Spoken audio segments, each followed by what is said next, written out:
ഈ ചാനലിലെ മക്കളുമാരെ അപകടം എങ്ങനെ ഉണ്ടാവേണ്ടിരിക്കുക? തിരക്കല്ലേ, വെപ്രാളമല്ലേ? ഒരു ജീവൻ അതിനുള്ളിൽ ഓട്ടിക്കുന്ന ജീവനുള്ളവരാണ്. ഒരു ചിന്തയില്ല.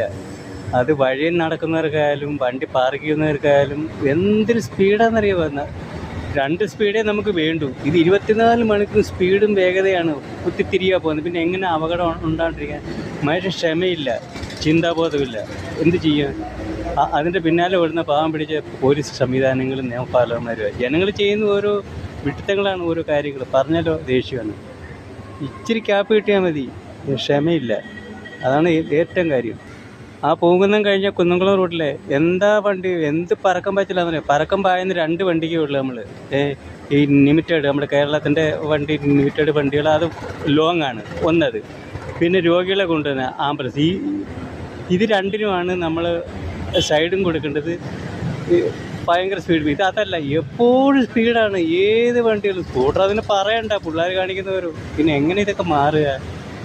ഇതാരാ ചിന്തിക്കേണ്ട? ഓരോ മക്കളുമാരും ജനങ്ങളുമാണ്.